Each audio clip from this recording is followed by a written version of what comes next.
Student, मैं सुनील सैनी आप सभी का अपने YouTube चैनल पर हार्दिक स्वागत करता हूं। देखो, हमारा चल रहा है 12th क्लास का चैप्टर 2, जिसके कुछ टॉपिक हम स्टडी कर चुके हैं। विद्युत फ्लक्स, गाउस का नियम, सतत आवेश वितरण। तो देखो, आज पढ़ते हैं हम क्या, कूलाम के नियम से गाउस के नियम की उत्पत्ति। यानी हम देखो कि कूलाम के नियम से हमें गाउस के नियम की क्या करनी है, उत्पत्ति करनी है। तो देखो, कूलाम के नियम से गाउस के नियम की उत्पत्ति कैसे करते हैं भाई। उसके लिए हम एक बिंदु O लेते हैं, एक बिंदु क्या लेते हैं O, जिस पर प्लस क्यू आवेश रखते हैं। यानी एक बिंदु O लिया जिस पर क्या रखते हैं, प्लस क्यू आवेश। इसको केंद्र मानकर स्मॉल r त्रिज्या के हम गोलाकार गाउसी पृष्ठ की कल्पना करते हैं। यानी इस बिंदु O को केंद्र मानकर हम स्मॉल r त्रिज्या के गाउसी पृष्ठ की या गाउसियन पृष्ठ की कल्पना करते हैं। हमने स्मॉल r त्रिज्या गाउसियन पृष्ठ की क्या कर ली, कल्पना। इस गाउसियन पृष्ठ पर एक अल्पांश भाग लेते हैं। गाउसियन पृष्ठ पर क्या लेते हैं, एक अल्पांश भाग। ये हमने अल्पांश भाग ले लिया। इसको नाम देते हैं ए बी। इसको नाम कितना देते हैं, ए बी, जिसका क्षेत्रफल अल्पांश कितना है, डी है। आप देखो इधर भाई, क्या करना है हमें, कि हमने कहा बिंदु O पर प्लस क्यू आवेश स्थित है, जिसको केंद्र मानकर स्मॉल r त्रिज्या के गोलाकार गाउसी पृष्ठ की कल्पना करते हैं। यानी स्मॉल r त्रिज्या के गोलाकार गाउसी पृष्ठ की कल्पना करते हैं, जिस पर एक अल्पांश भाग ए बी लेते हैं। जिस पर क्या लेते हैं, अल्पांश भाग ए बी, जिसका क्षेत्रफल अल्पांश कितना है, डी है। अब देखो, प्लस क्यू के कारण इस अल्पांश भाग पर विद्युत क्षेत्र की तीव्रता निकालें। तो विद्युत क्षेत्र की तीव्रता कहां मान लेते हैं, बाहर की ओर। यहां पर दिशा होगी ई, ये होगी विद्युत क्षेत्र की तीव्रता की दिशा। तो देखो, अल्पांश भाग से ये हो गया, अल्पांश भाग।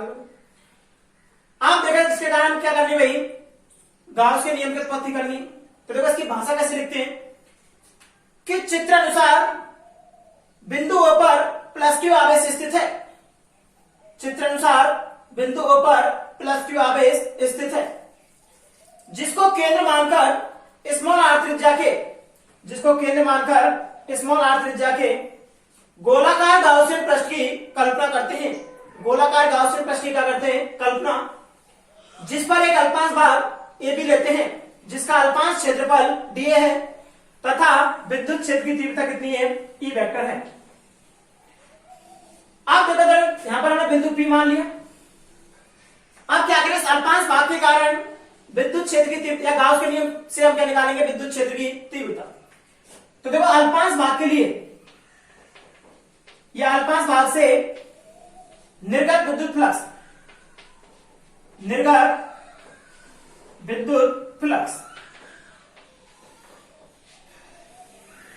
देखो, अल्पांश भाग से निर्गत विद्युत फ्लक्स निकाले गाउस के नियम से। तो क्या होता है भाई, अल्पांश के लिए क्या लगाएंगे, डी फाई इक्वल टू कितना होता है भाई, बंद समाकलन कितना होता है, ई डॉट या ई वेक्टर डॉट कितना होता है, डी ए वेक्टर।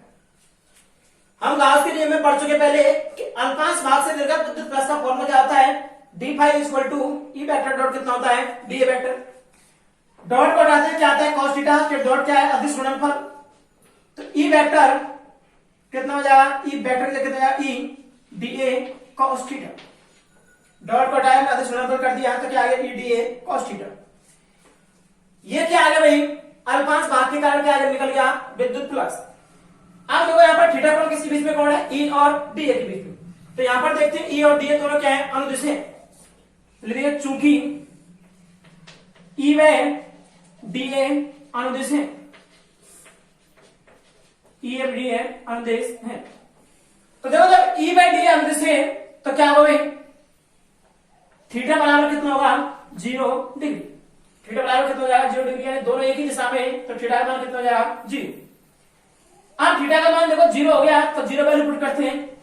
तो डी फाई इक्वल टू कितना है भाई, E D A cos 0। Cos 0 value कितनी होगी, 1। तो डी फाई बराबर कितना आ गया, ई डी ए। यानी डी फाइव इक्वल टू कितना आ गया भाई ई डी। ये निकल गया अल्पांश भाग के कारण क्या निकल गया भाई, यानी देखिए चूंकि cos 0 इक्वल टू कितना होगा भाई 1। अल्पांश भाग के कारण क्या निकल गया विद्युत फ्लक्स। हमें निकालना किसके भाई, संपूर्ण भाग के कारण। तो देखो संपूर्ण भाग के लिए,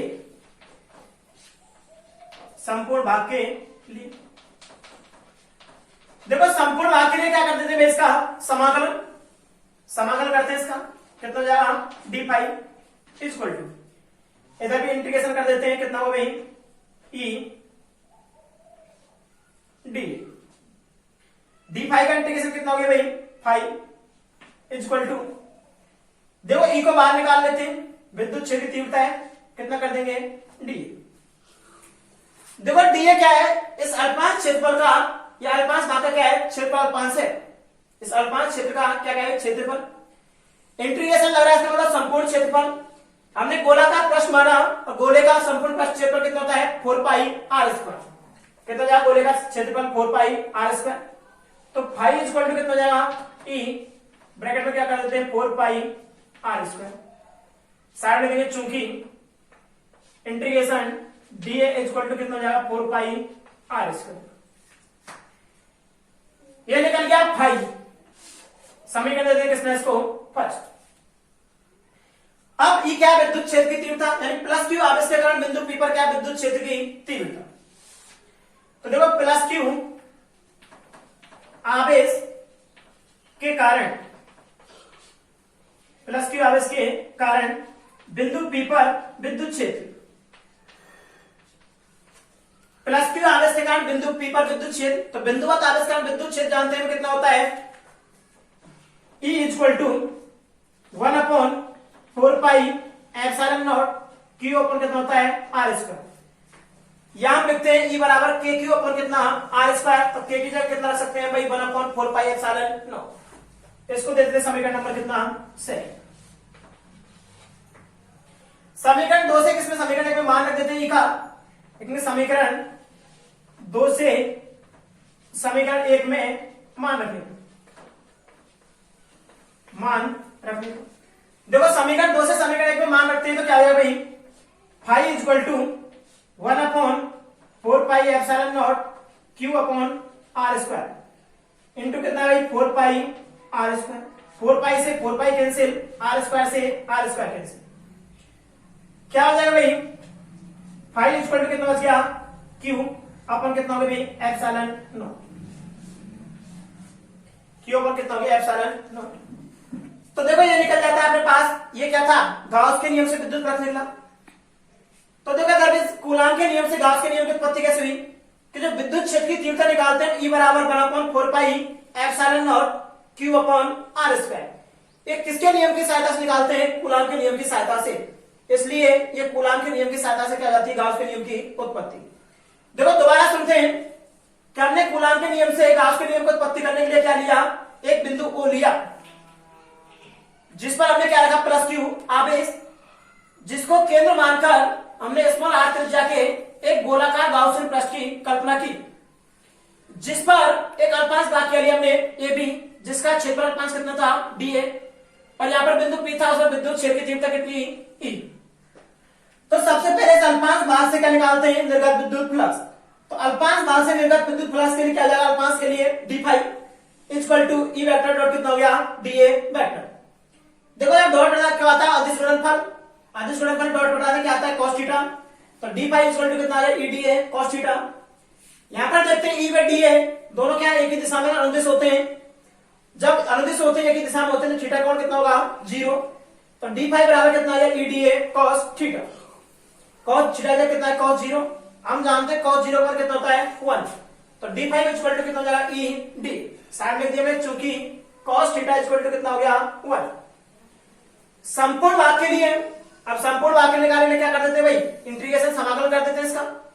हमने क्या किया समाकलन कर दिया दोनों साइड में, d5 का समाकलन कितना हो गया 5 इक्वल टू कितना हो गया भाई E विद्युत क्षेत्र की तीव्रता निकाल ली, इसको बाहर निकाल लिया, इंटीग्रेशन कितना हो गया d।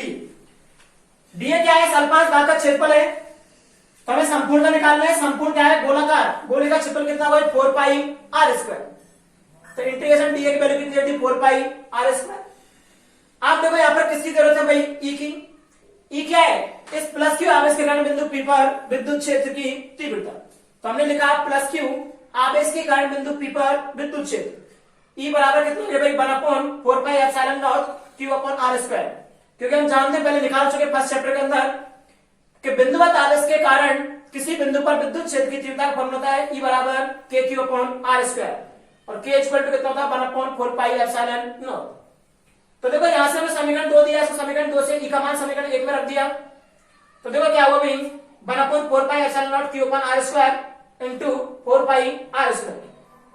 देखो 4 पाई से 4 पाई कैंसिल, आर स्क्वायर से आर स्क्वायर कैंसिल, तो 5 बराबर कितना है क्यू अपॉन एप्सिलॉन नॉट।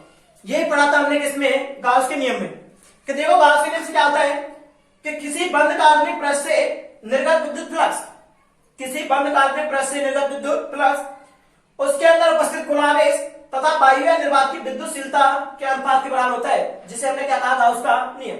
तो ये इस प्रकार कूलाम के नियम से हम क्या करते हैं, गाउस के नियम की उत्पत्ति। देखो ये गाउस के नियम के फॉर्मूले के बेस क्या है, एक न्यूमेरिकल है वो देखते हैं। देखो क्वेश्चन क्या दे रखा है 0.03 मीटर त्रिज्या के 0.03 मीटर त्रिज्या के एक गोलीय पृष्ठ के केंद्र पर, एक गोलीय पृष्ठ के केंद्र पर 7.6 माइक्रो कूलाम 7.6 माइक्रो कूलाम आवेश स्थित है।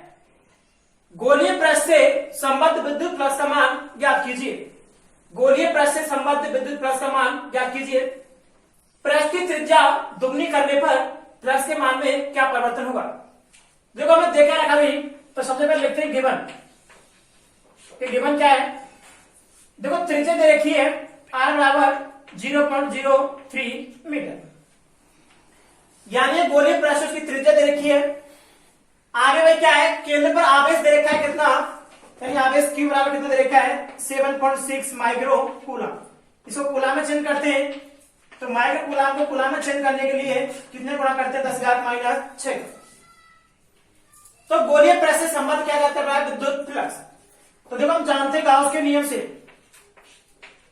गाउस के नियम से, देखो गाउस के नियम से जो 5 फ्लक्स होगा वो क्या होता है क्यू अपॉन कितना होता है एप्सिलॉन नॉट।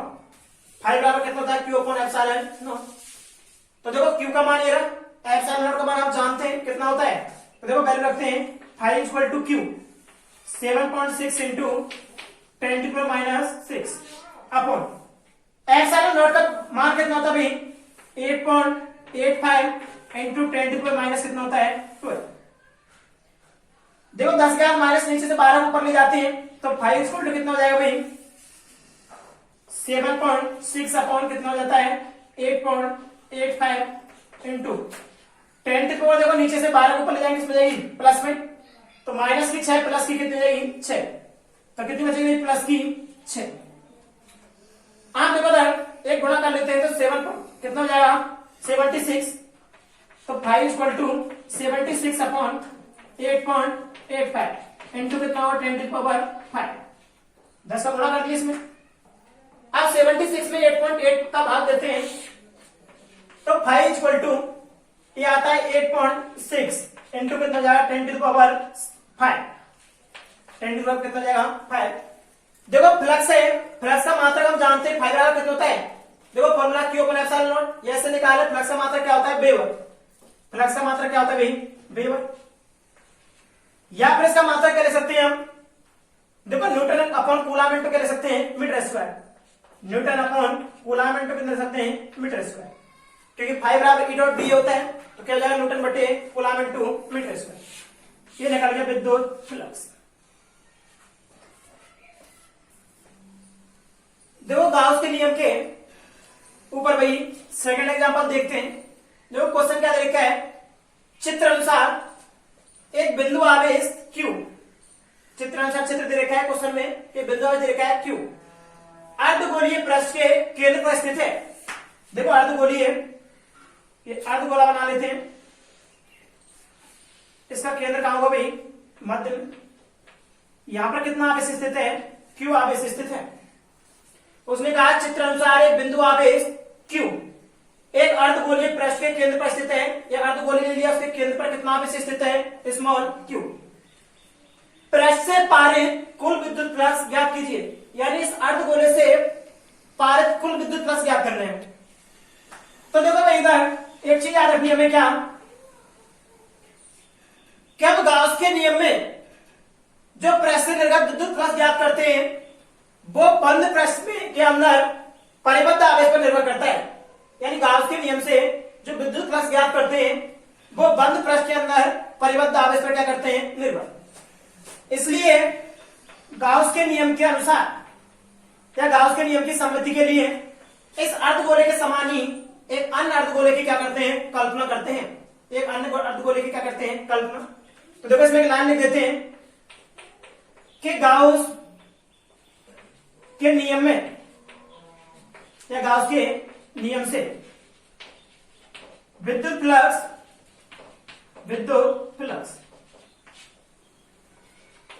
बंद पृष्ठ के अंदर, गाउस के नियम से विद्युत फ्लक्स बंद पृष्ठ के अंदर उपस्थित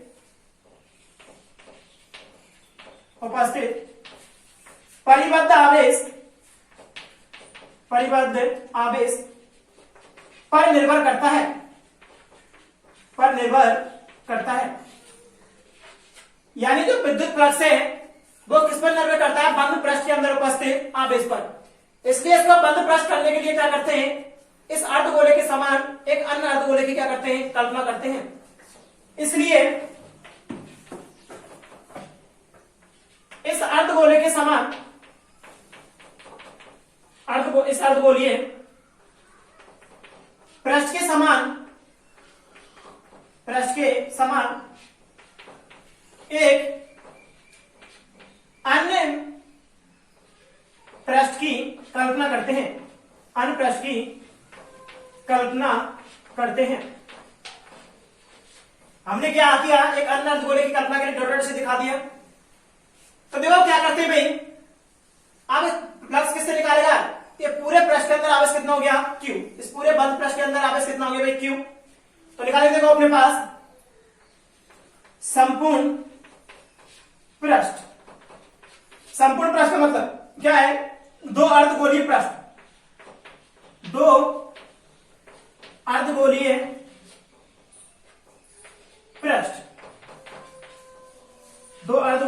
पृष्ठ। संपूर्ण पृष्ठ का मतलब क्या हो गया, दो अर्धगोलीय पृष्ठ से निर्गत विद्युत फ्लक्स। देखो दो अर्धगोलीय संपूर्ण गोले से निर्गत विद्युत फ्लक्स किसके नियम से, गाउस के नियम से।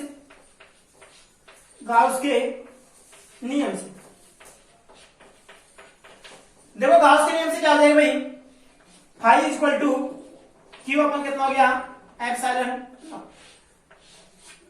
फाई अपन कितना हो गया, फाई बराबर कितना हो गया, क्यू अपन एप्सिलॉन नॉट। अब देखो इधर भाई ये किससे निकला, इस संपूर्ण पृष्ठ से या दो अर्धगोलीय पृष्ठ से। समीकरण में कहते हैं इसको एक, दो अर्धगोलीय से कितना निकलेगा, क्यू अपन एप्सिलॉन नॉट। हमें किससे निकालना है, अर्धगोलीय पृष्ठ से। तो देखो क्या होगा भाई, अर्धगोलीय